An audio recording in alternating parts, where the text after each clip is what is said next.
poems, I like them. Like they're not garbage. I like them. There's fun. Yeah.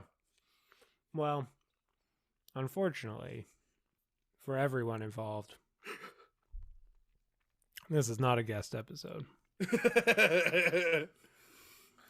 He says as he chews his sandwich. This isn't a sandwich, this is a muffin. Rhyme or free, it doesn't matter to me. It's my bad poetry. Welcome to My Bad Poetry. I'm Dave, and I'm taking over this week for some reason, even though I didn't plan this in advance. Okay, you go, Aaron. I was going to let you run with it. Kind of ran out of steam. Good day, and welcome to My Bad Poetry, a podcast where we take a deep dive into my dabbling with poetry between 2004 and 2008, when I was in high school. Each week we hear a selection read aloud for what may be the first time, and we examine it for its historical, philosophical, and literary qualities, always asking, why in the world did I write this? I'm Aaron, and as always I am dragging my dear friend Dave with me on this journey into my old private journal. Dave, how do you feel about returning to my poems? This is an audio format. It's an audio medium. Yep. They can't see me. They can't see. No. Thumbs upping, but also crying because I have to listen to your poetry again. You looked pretty happy there. Yeah, my brain's broken. I'm exhausted. Understandably. Has your broken brain been able to write coherent thought for this week's episode? No. Good? No. Technically a poem? Kind of. Let's hear it. So I had to retread back to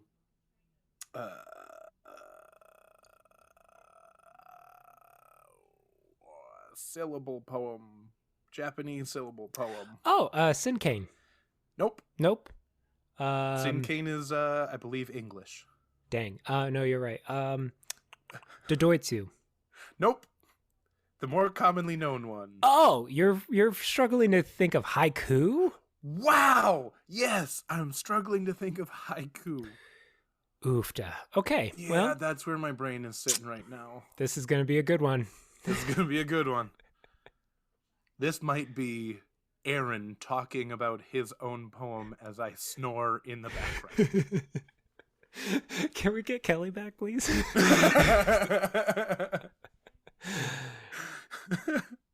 Okay. 2 a.m. awake. Screams as I grab the bottle. Joy-filled times of...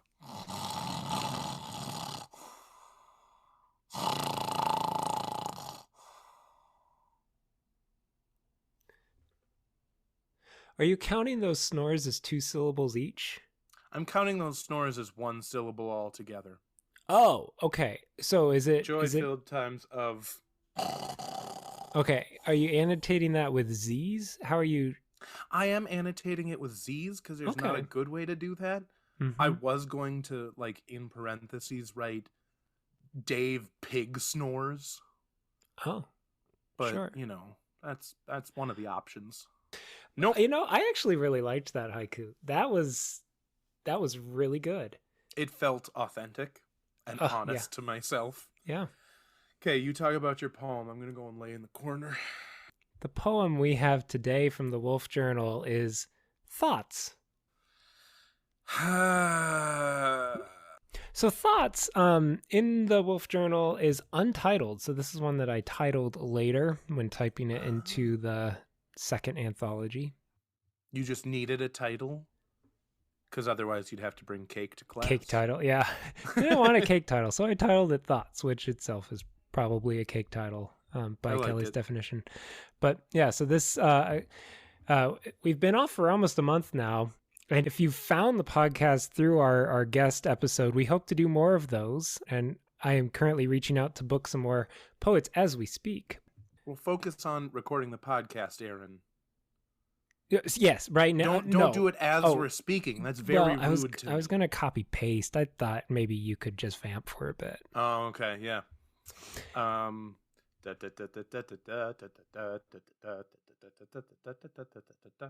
Okay, so here we go. Our lives are nothing but topics on a blackboard, a subject of many words. It is a thought traveling through times, a thought with many tangents, tangent after tangent, as the thought finally travels full circle.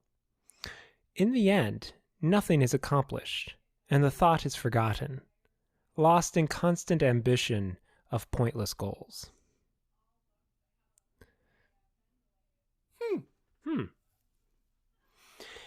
It's definitely different. Yeah.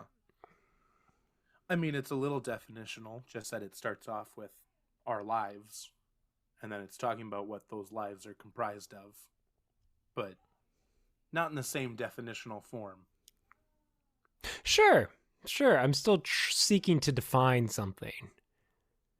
But I guess that's kind of how all poetry works. I wouldn't use the word all. Okay, fine. I won't say all. I will say entirely every single one. No? Mm-mm. Yeah. No, I think that's a very good point because your earlier point. Not this one. Not this one, no. Had this been written back in 2004 in that first collection of Truth, Life, and I, this probably would have been called Lives, because that is what I start with. Our lives are nothing. Sure. So I think it's interesting that I end up going with thoughts for the title.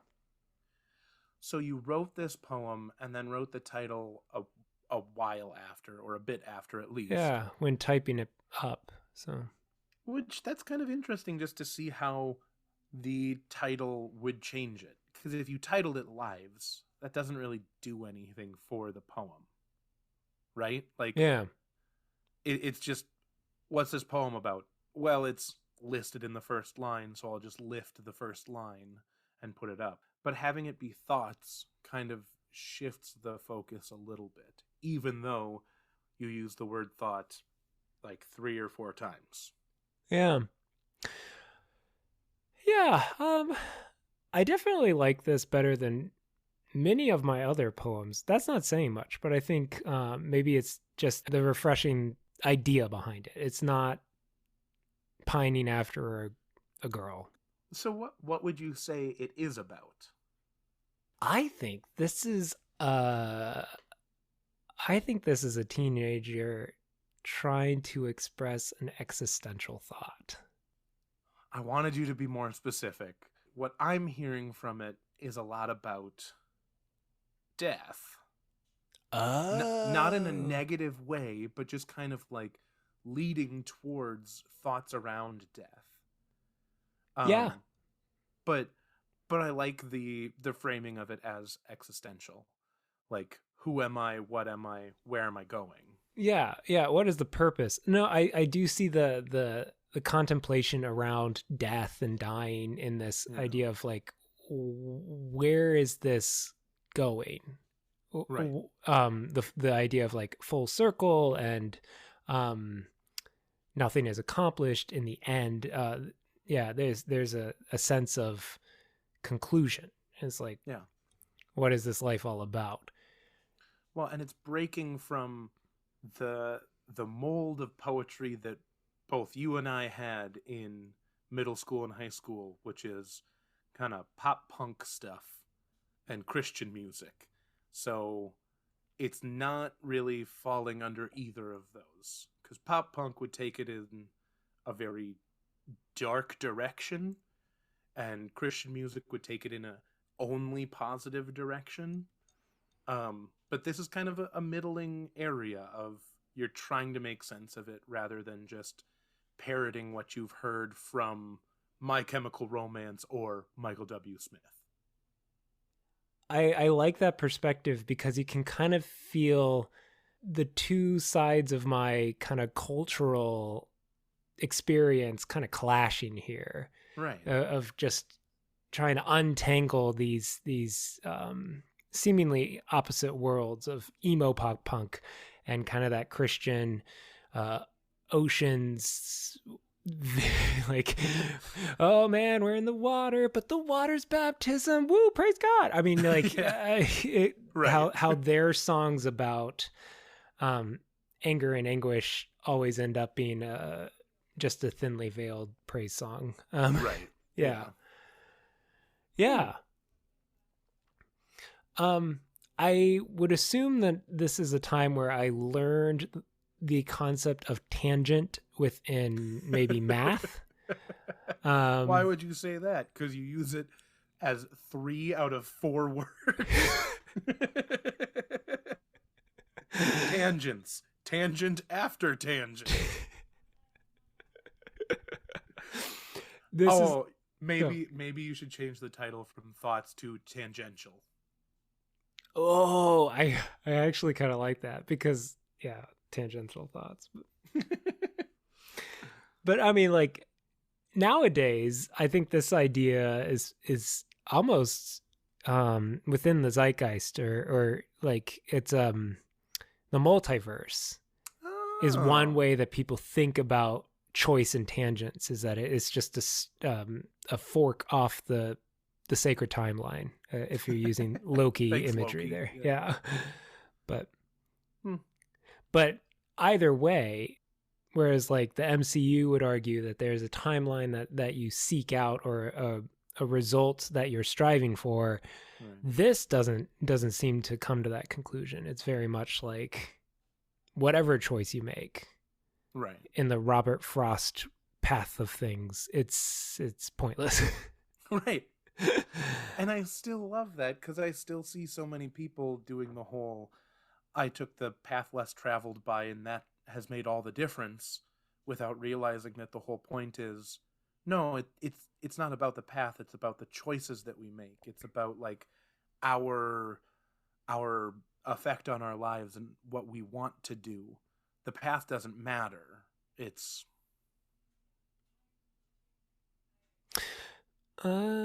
Dave, I think you need more sleep on that thought. I think you need more sleep on that thought. You think so? Yeah. You sure about that? Yeah. You sure about that? Because Robert Frost wrote that as like a satire of choice.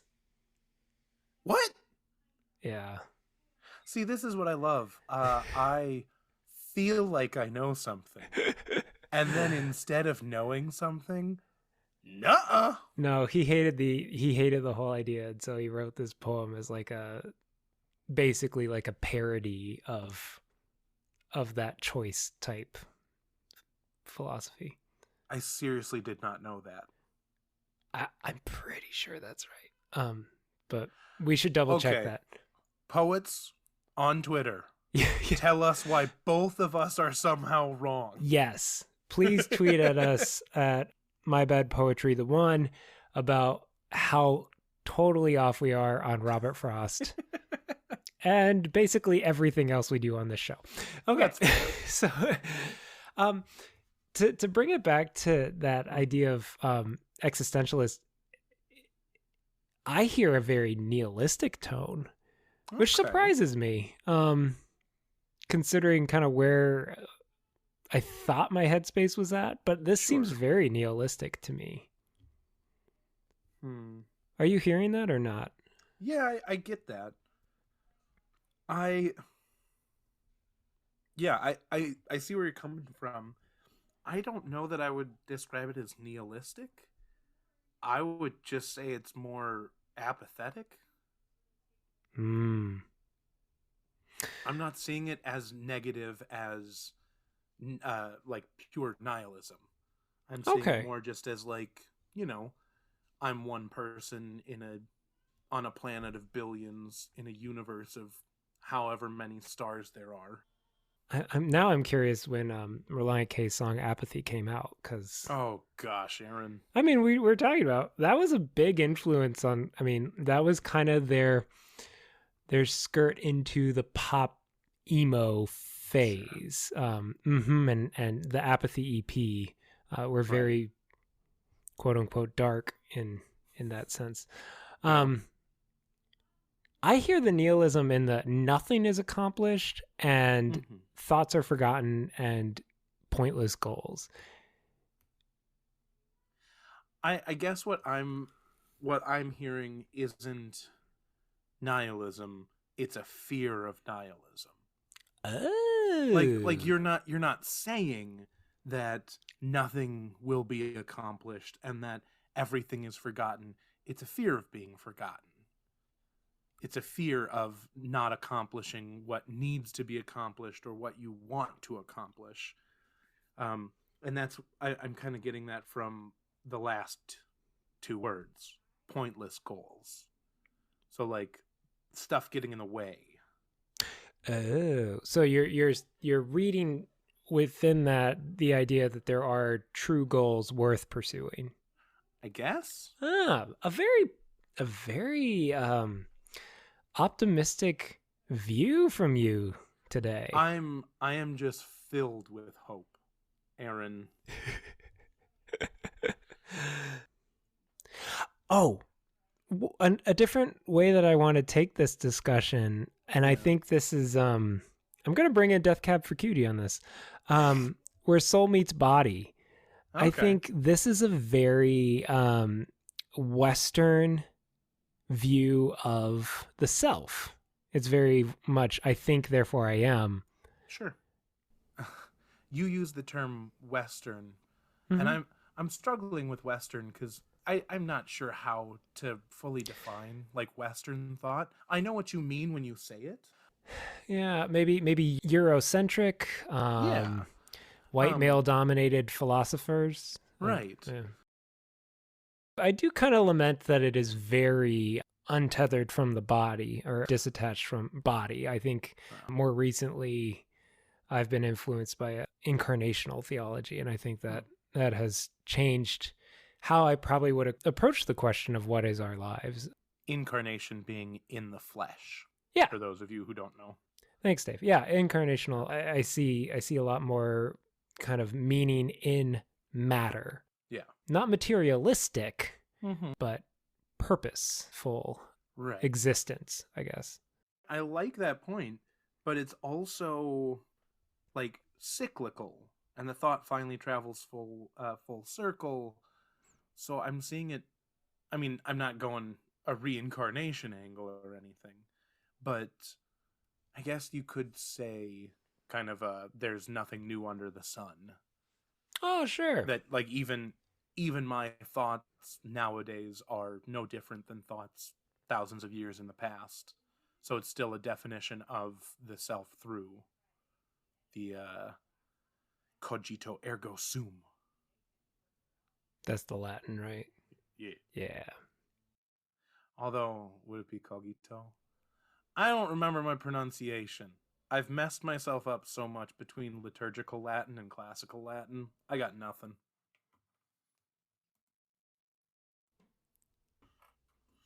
Tangent! Again, if you found us simply because of our special episode last week, sorry? I had more sleep last week and I was in a better headspace. And also, Kelly is a very intelligent person who really carried last week's episode. Yeah. Because she's just kind of an amazing poet. Yeah, we are eternally grateful. Yeah, I think we're good. We've bounced around. We've bounced around enough.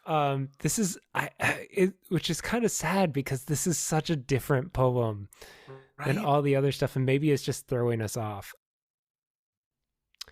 Well,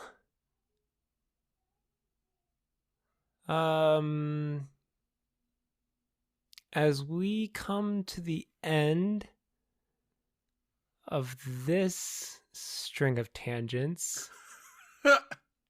Okay, I'm going to need you to take that again because I know we're a poetry podcast, but we need a little more octane than that. Okay. As we come to the end of this, we need somewhere between a story on NPR about the difference between dirt and soil and morning shock jock. Like, let's find our path. Okay. I will make a different choice here. Okay. As we come to the end of our string of tangents, we come to the question that is never forgotten. No. Good or garbage, Dave? Well, over the course of recording this episode, I kept thinking about how this poem is a lot like fishing. And when you're fishing, sometimes you're like doing some back casting. You know, the wind is too heavy when you're fly fishing, so you have to do some back casting. And you do that because there's not a weight on your fly fishing line. So like the weight, well, when you're fishing, sometimes you do have weights, and sometimes like the lure is its own weight. But not like waiting in time. It's like the physical manifestation of mass. And I guess mass is a really a broad concept to make sense of in this medium. What I'm trying to get at is I'm leaving this poem in the purgatory of random tangents. You need sleep, Dave. No, I need more coffee, Aaron. We're going to end this week with the words of a true poet. This week coming to us from Alice Dunbar Nelson. And this poem is called Thought. A swift successive chain of things that flash kaleidoscope-like, now in, now out. Now straight, now eddying in wild rings. No order, neither law compels their moves, but endless, constant, always swiftly roves. Ropes? Roves. Roves. Okay. I think it's supposed to rhyme with moves. Oh, sure. It's one of those like where if it would come up in a hymn, it's like, do I change the pronunciation of the song to make it rhyme while we're singing it, or of God's Louvre? Yeah. But moves and roves, and maybe when she wrote it, the pronunciation would sound very similar. Right. I was reading a book with my son, and we had to look up where the author was from, and it turns out the author is from Scotland. And so there were a couple of rhymes in this book that did not rhyme in our accent, but rhymes in a Scottish accent, and That's it was amazing. Very cool. Yeah. Well, this has been My Bad Poetry. Now go write some of your own bad poetry with lots of tangents in it. Just so many tangents, and only tangents. You're too slap happy for this. I know, right? Rhyme free doesn't matter to me.